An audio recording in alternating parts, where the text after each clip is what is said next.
Canada's success can be credited to many things. Their tremendous talent, their high-flying abilities, and even possibly their leadership. Team Canada's Scott D'Amore has led his team on the road to success, but that road has been filled with nothing but shortcuts. My example is one of strong leadership and good values.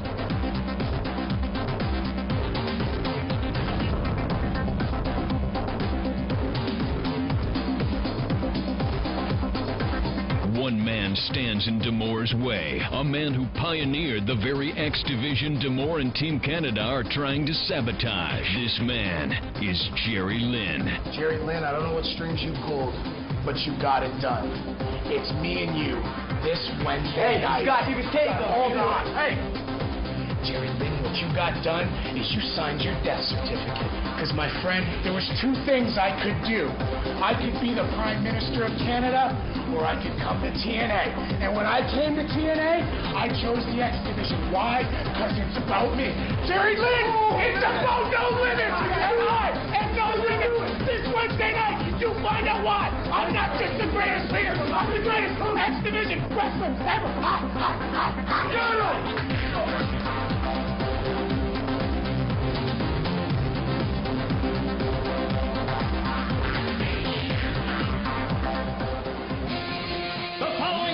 Is scheduled for one fall and is an ultimate grudge match. Making his way to the ring, he is the coach of Team Canada. This is Scott D'Amore. Well, when it comes to describing the loudmouth coach of Team Canada, Scott D'Amore, your mind immediately jumps to words like obnoxious and overbearing. But for his opponent tonight, Team NWA Captain Jerry Lynn, his vocabulary is limited to one word and one thought: revenge.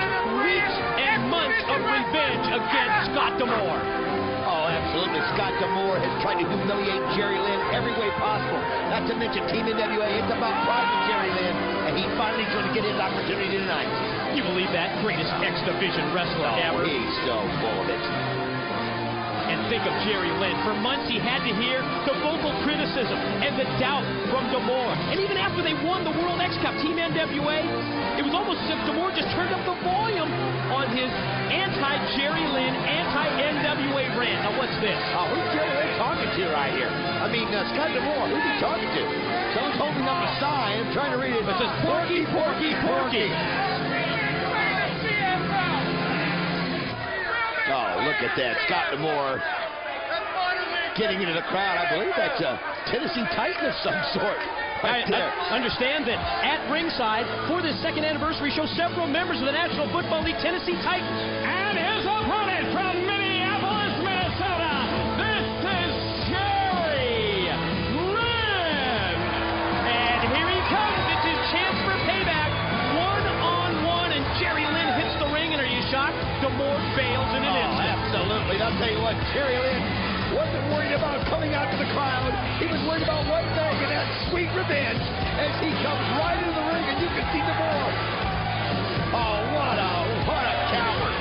He's sitting out there, not getting in. I mean, what kind of a strategy has Scott D'Amore going to use? Let's talk about a favorite two-year moment for Jerry Lynn. How about August 21, 2002, when he won the X Division title in what was an incredible triple ladder match over AJ Styles and Loki. That's my favorite Jerry Lynn moment from the past 2 years. I'll tell you what, mine, I think, is one match that he actually didn't win, where he finished second, but it was the very first X Division championship. When it was Jerry Lynn, AJ Styles, Loki, and Psychosis, and it was the first time we got to see Jerry Lynn in TNA, and I'll never forget. I want to explain one of our legends in attendance, Mickey Doyle, the 1971 NWA Rookie of the Year. He wrestled for years for Big Time Wrestling, the promotion in Detroit, Michigan, for the Sheik. And he was someone who was very close with the Sheik, and Mickey Doyle came to TNA. He asked to be here this week for the 2-year anniversary. He watched last week's pay-per-view, and he said, I've got to be there to witness Raven's tribute to Sabu's uncle, the Sheik, which is later in this broadcast. You know that there's nothing that Jerry Lynn would like more than to kick Scott D'Amore in that cradle pile driver of his. Whoa. Doesn't look like D'Amore spent an awful lot of time in the training room lately, does it? I'll tell you what, though, maybe he's come up with a different strategy, Mike. maybe I think he's done a different strategy. I think he's put on a little bit more weight. Yeah. So that it's going to be harder for Jerry Lynn to pick him up and put him in the cradle pile driver. I guess that might explain it. Let's talk about Scott D'Amore's wrestling background. 10 years as a pro, from 1992 to 2002. The past couple of years, though, he's been training wrestlers, also the TNA Canadian representative, and as we all know, the outspoken coach of Team Canada. Oh, Jerry Lynn just barely caught him in the face. And look at D'Amore, claiming he wasn't hit with an open hand. Yeah. Oh, already trying to work the referee. Wait a minute. He's asking for a disqualification because of the closed fist? What? Oh, he wants to get out of it. Now he's saying disqualify me. And he pushes the ref. Oh, he doesn't want any part of Jerry Lynn. What a worm. What a coward this guy is. Trying to get himself disqualified. Push the referee. Tried to get Lynn disqualified. Anything to get out of this match. Well, he figures that you're exactly right. Anything to get out of it. He figures if he gets disqualified, he can always say to Jerry Lynn, hey, you didn't beat me. Remember, also yet to come tonight, AJ Styles versus the unknown opponent. Don, we just saw a package again, and I'm even more confused than I was before, almost as if it's a flashback from 70 years in the future. I'll tell you what, we can see what D'Amore's game plan is here. Taking advantage of the opportunity. Let's Jerry Lynn back off, and when he wasn't paying attention, D'Amore got him. Now think about it, though. D'Amore can use his weight to a big advantage in this match, and he's going to have to. He's going to have to use it every chance he gets and ground Jerry Lynn and not give Jerry Lynn any room to work. Oh, no question. What a ridiculous comment about D'Amore made prior to this matchup in the interview, talking about being one of the great execution wrestlers. As you see, Jerry Lynn take control with the deep arm drags. Obviously, Jerry Lynn. He was going to go for the cradle right there. He was going to try for the cradle pile driver, but D'Amore immediately bails and rolls to the floor. As we take a look at the legends on hand, and there you see it. Conspicuous by his absence, the chair that was placed there for the American Dream, Dusty Rhodes, as we see Race and Zbyszko and Mickey Doyle, Sarah Lee, Corsica Joe, all looking on his 2-year anniversary. Here's D'Amore now coming over here giving us the what for. Boy, Don, what? He bailed. It was a smart move by D'Amore, though, bailing out of there, because if Jerry Lynn would have caught him in that cradle pile driver, it would have been sweet revenge. What a guitar shot that was this past week on our Impact show that Jarrett delivered to a very unsuspecting American Dream, Dusty Rhodes. Don, you were just a couple of feet away from that very, very brutal shot. Oh, and you remember what it was, Mike, when it happened. I mean, number one, Dusty was unsuspecting. It's almost like he couldn't believe Jeff would do it. Jeff caught him straight forward, and I mean, it was as wicked a guitar shot I've ever seen. I mean, we all thought that he was headed to the ring to confront his opponent later tonight for the NWA World's Heavyweight title, Ron the Truth Killings, when all of a sudden he veered over to the side, the guitar shot on the Dream, and Dusty not able to be here tonight for the 2-year anniversary. Scott D'Amore using his weight to his advantage right here as Jerry Lynn was pounding on the belly of Scott D'Amore. Not really a good move by Jerry Lynn, as there's just a little too much cushion there for Scott D'Amore. I mean, it's got to be D'Amore's strategy going into a match like this as he dots the eye of Lynn away from the referee, and of course using the closed fist. I mean, it has to be a strategy. The last thing he wants to do is to try and compete with the top rope offense of Jerry Lynn, and also at the same time not even allow Lynn to get to the top rope for those high-risk moves. No, Scott D'Amore is slowing it down, which is obviously his game plan, because the longer it goes, the more he can use his weight advantage against Jerry Lynn. And Jerry Lynn setting him up, leaps over D'Amore, and here he goes. Oh, that's how you do it. Oh, is that an earthquake? Man, no, kids, somebody check the ring, make sure it's okay. Somebody check the Richter scale as we see another attempt, the second attempt at the cradle pile driver, and again D'Amore is able to get out to the floor. Well, it's pretty obvious here that Jerry Lynn wants to take D'Amore out with that cradle pile driver, wants to injure him at the same time as beating him. And I remember back to D'Amore's wrestling career, he got a finishing move that he used called the Demoralizer, very similar to Chris Sabin's cradle shock finishing hold. Oh, what's he doing right now? And I think Get back in the ring. If he ever gets to mount an offense here against Lynn, Lynn needs to worry about that move. Off. Sorry, buddy, it doesn't work that way. Oh, Jerry Lynn comes right after him. This coward was going to try and have a count out. He wanted to lose by being counted out of the ring, and Lynn wants nothing of that. Going to bring him right back in and gain some revenge, but all of a sudden the opening was there for D'Amore, and he takes advantage of it. Well, it's a good strategy also because it plays into the head of Jerry Lynn. I mean, every time Jerry Lynn looks up, Scott D'Amore's either trying to get away from him or then taking advantage of his weight. As you can see right here, wait a minute, great move by Jerry Lynn, man. Able to snap off the tilt-a-whirl head scissors is Lynn on D'Amore. Going to try and follow it up, but you see that D'Amore immediately tries to get a rope break. And referee Rudy Charles gets in between the two, and that's the distraction. That's exactly it. Soon as Jerry Lynn's head was turned, Scott D'Amore went right for it and took advantage of the opportunity. Nailed him from behind, as you would expect from D'Amore. Now going to try and take Lynn by the hair. Look at him, just grinding his face right into there in the mat. It really just falls into line with the dishonor, the disrespect that Scott D'Amore has for Jerry Lynn in particular, and Team NWA and the United States in general. Choking Jerry Lynn, trying to choke the breath out of him. You know, we keep talking about that cradle pile driver that Jerry Lynn's wanting to get Scott D'Amore in. Well, nobody knows more than Scott D'Amore that that's Jerry Lynn's intention. And that could actually go against Jerry Lynn, too, when you think about it. As you see him using the knee and using the weight, using the ropes. Exactly it. What you talked about earlier was the one strength that D'Amore brought into this match.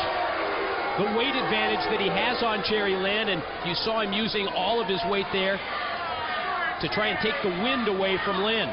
Ooh, as he brings the power and the force down. I'm going to tell you something. That's a great advantage to have, especially when you got Jerry Lynn ringing like this, and now he's choking him, pulling back on his mouth, choking him on the ropes. He's just trying to rearrange his facial features is what he was doing there. Referee Rudy Charles says none of it. Scott D'Amore, though, it's a different type of strategy, but it's been very effective. Good call here, too, by the senior official, Rudy Charles. Let these two settle this. This has been going on for way too long, for too many months, not to finally settle the score and settle the grudge and the rivalry between these two here tonight. Oh, good blow right there by Scott D'Amore as he catches him. Ooh, right into the turnbuckle, but wait, Jerry Lynn gets the boot up quickly. Oh, now coming out with a vengeance. You can tell the frustration in Jerry Lynn. He figured it'd be over by now, but D'Amore caught him again. Caught him with the jawbreaker that time, just as it looked like Lynn was going to get the offense turned in his favor. Remember the first spot? And right back to it goes D'Amore, putting Lynn throat first, windpipe first across the steel cable. Oh, referee Rudy Charles trying to get D'Amore back in line, but it'll only be momentarily, I can grant you that. Still to come in this 2-year anniversary show, the AJ Styles title defense against the unknown challenger, plus Jeff Jarrett, Ron the Truth Killings, NWA World's Heavyweight title, and yes, the Minis from Mexico are here as part of our 2-year anniversary celebration. I'll tell you one thing that surprised me is Jerry Lynn tried to throw on the ropes, and Scott D'Amore actually went over on his own. But there's a great move by Jerry Lynn. I'm actually surprised that D'Amore's lasted this long. You know, D'Amore looked like he tried for a shoulder block from the apron. Lynn saw it coming. He was able to answer. He was able to counter with the leg drop. Oh, wait a minute. Oh, Scott D'Amore had the advantage right there when he got a hold of Lynn's head. Took him right off the top of the rope. The advantage was that the ring ropes were between them. Yes. And D'Amore was able to drop him down, throat first across that top steel cable. Kidding. Well, he said he was a great X Division wrestler. Well, we'll see. Here he goes. Man, that could do it to anybody. Hit the clothesline off the top. Here's the pin. Lateral cover gets two. No. Jerry Lynn just barely gets his shoulder up. Wow. Thank goodness. Gonna go right back to another pin attempt and another near fall for D'Amore on Lynn. Right back to it again, and yes, another 2 count. Lynn able to roll the shoulder. Oh man, just using his weight and just putting it on top of Jerry Lynn and applying the pressure. And another attempt as he grinding the forearm right into the neck of Jerry Lynn. I'll tell you what, again, like I said, I'm surprised, number one, that Scott D'Amore's lasted this long, and Scott D'Amore has the advantage as you see him shadow boxing a little bit, just rubbing it in. Yeah, I don't think it's the right time to start practicing and working on your boxing moves. You got to concentrate on the task at hand. You've got a former X Division champion, you've got a leader, you've got the team captain of Team NWA, and you've got a fired up Jerry Lynn, but you have to give the devil his due. Yes, and man, that was just an unbelievable leg drop right on the neck of Jerry Lynn. Scott D'Amore right here, oh, this is going to hurt to watch. It's just totally taking control. Caught Lynn with that leg drop, and now almost as if he's just toying with Lynn. Jerry Lynn's got to be bewildered right now, not only in pain, but bewildered, wondering how in the world. Wait a minute, D'Amore's going to pick him up right here and again, slamming him down to the ground. Boy, it's a situation that Jerry Lynn really has been looking forward to for months. And I don't think that he expected it to work out like this. Dropped the leg again, and what? Rolled off the pin at 2 just so he can drop the fist. I'll tell you what, Scott D'Amore's been pretty impressive, I hate to admit right here. Just applying the pressure every chance he can, using the weight every chance he can. And you can see right there, Jerry Lynn is totally trying to catch his breath. It was almost as if Lynn came out at the top of this match with the mindset to injure Scott D'Amore, to try and put him away right off the top with the cradle pile driver. D'Amore was able to avoid those moves, and ever since then, this matchup has gone in his favor. Let's see if Lynn can get it turned around. Wow, missed the enziguri. That might have been the move that started him on the right offensive path. But I think Jerry Lynn's just out of gas right now. But good move though by Jerry Lynn as he catches him. I don't know if he's going to have the strength to get up, but he was able to counter that in the air. That's the question. D'Amore elevating Lynn up into the air, but you're right, Don. Mid-move, Jerry able to drive him down to the mat. Referee Charles puts in the count. Who's going to be the first of these two competitors to get to their feet and take the offensive advantage? I'll tell you what, if there's a count out, you got to think it almost goes to the advantage of D'Amore. He can honestly say that Jerry Lynn didn't get the best of him out here. But they're both back up on their feet. Mid-ring exchange. Both men with punches, both men with forearm shots. There by Jerry Lynn. Jerry Lynn's trying to reach down now. The longer this goes, it's got to give Jerry Lynn an advantage at this point. You'd think that Scott D'Amore would run out of gas before Jerry Lynn. Here we go! Well, D'Amore missed the clothesline. Lynn answered with one and then follows up with a spinning neck breaker. Springs off the ropes. Yeah! Oh, by Jerry Lynn as he's on fire! Dropped him on his head, spiked him with the DDT, caught him with that tornado DDT. Oh, here he goes. He's pulling Scott D'Amore to his feet. He's going to try it. Can he get it? Can he get it? Oh! Scott D'Amore was waiting for it. He was going to go for the cradle pile driver. I'm still not sure if he can get D'Amore up. Yeah. Good point, Mike. I mean, you've really got to weaken. You've got to soften up D'Amore before you can take him up for that kind of a move. And then you got to have the strength to do it. This is the demoralizer we talked about earlier. Fireman's carry, but it's blocked. Inverted DDT, pin, leg hook, two, no, shoulder up in two. Just get the shoulder up in time. Boy, D'Amore so close to hitting his finishing move and putting away Jerry Lynn. Let's see if Jerry can get it back. Lynn able to put on the brakes as D'Amore goes back to the basics here. Variation of the Cobra clutch applied. Well, I think it's also a way for Scott D'Amore to get his breath, catch his breath. He can use it to weaken Jerry Lynn. That's the key. Catch his own breath. That's the key. The dual effect. You neutralize your opponent, you weaken your opponent, and you get your strength and your reserve built back up again as Lynn is back up to a knee, going to try and fight this clutch off. Great move there by Scott D'Amore. The side Russian. Has he got it? No. Just in time. It was a good move. Side Russian leg sweep off the Cobra clutch, but he can't put him away, and you can see the frustration starting to show now from Coach D'Amore. Well, I'll tell you what, though, there's got to be frustration on Jerry Lynn's part. He's had to carry the weight of Scott D'Amore for so long. Is he going to go up? Oh, he'll finish it off. I don't know. That's what he just motioned to the crowd. Oh, you got to be kidding. Look out. Look out. Are you kidding me? D'Amore hit the moonsault. Two. No! How on earth did Jerry Lynn get his shoulder up at two? Think of that big load coming off the top with the moonsault. That feel like 1,000 pounds landed on top of you. How on earth can you get your shoulder up? Oh, no. Not this again. He's got that Canadian flag wrapped in the hockey stick. How many times have we seen this come into play and get them victories? Rudy Charles says not tonight. Oh, and that's good by Ray Charles as he's trying to keep Scott D'Amore from... Wait a minute, D'Amore, no, the referee. Oh, no. But he misses the Jerry Lynn. You against him. Caught him, side Russian leg sweep. But there's no one to count him. He's got a pin here. Count 1, 2, 3. He had the pin. He had D'Amore defeated. Oh, I'll tell you what, that all went to the advantage of Scott D'Amore as the referee was knocked out. And now Jerry Lynn trying to revive the referee with Scott D'Amore getting up behind him. Oh, no. This...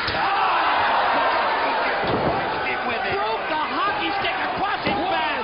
It shouldn't end this way. No, it doesn't end this way. Jerry Lynn fights out of it. Miraculously, Jerry Lynn able to get the shoulder up at what would you say about 2 7/8. This is a battle now. Who wants it the most? But wait a minute. Scott D'Amore picking up Jerry Lynn again and using it. This is it. Here comes the demoralizer. No! He stopped. He blocked it. He's got it. Can he pick him up? Not again. He was going to go for the cradle pile driver, and he couldn't connect. He's going to try it again. Wait a minute. He's got it. He got it. Get it. Dropped him on his head. Pin 1, 2. Yeah. The winner of the match, Jerry